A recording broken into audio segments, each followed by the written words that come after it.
वांग्याचे काप,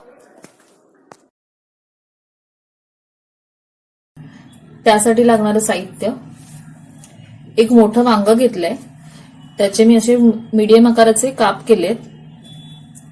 हळद, धणापूड, जिरेपूड, लाल तिखट, मीठ, गव्हाचं पीठ, रवा आणि फ्राय करण्यासाठी तेल.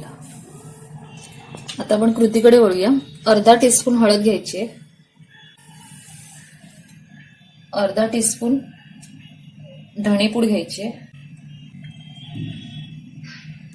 अर्धा टीस्पून जिरेपूड घ्यायची आहे,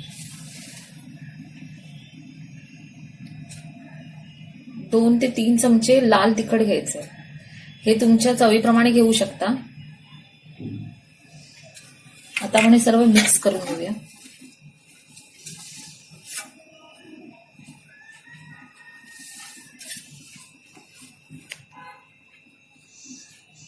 प्रत्येक वांग्याला हे लागलं पाहिजे.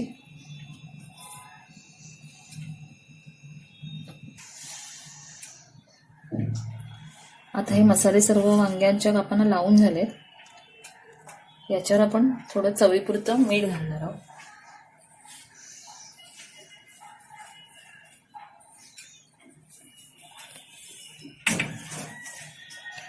तेही व्यवस्थितपणे लावून घ्यायचंय मीठ. ते मीठही आपलं लावून झालंय व्यवस्थित. आता एक 10-1 मिनिटं हे थोडं ह्याला मसाले लागू द्यायचे. त्यानंतर आपण फ्राय करायला घ्यायचं. आता आपण ही वांगी फ्राय करायला घ्यायची.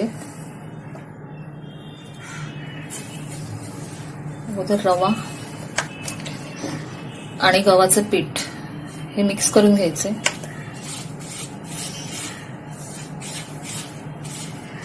यात तुम्ही तांदळाचे पीठही ऍड करू शकता. इथे मी पॅन ठेवलंय, तेल गरम करायला ठेवलंय. आता हे व्यवस्थितपणे ह्याला लावून घ्यायचंय.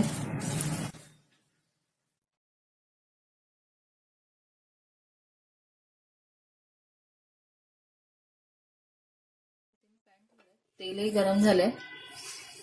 आता हे आपण इथे सोडायचंय.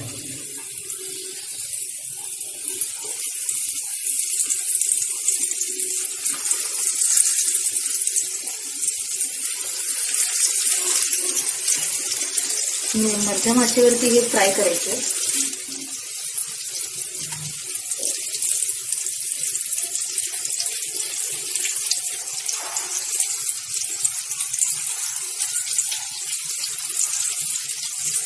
एका साईडने भाजून झाल्यानंतर आपण ती परतवून घ्यायचे. साधारण 2 ते 3 मिनिटं भाजायला जातील आपली. एका साईडने मी परतून घेतलेले आहेत. छान असे ब्राऊन झाले.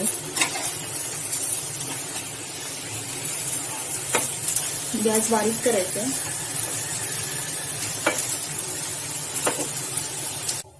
साधारण 2-3 मिनिटं परतून झाल्यानंतर हे काढून घ्यायचे.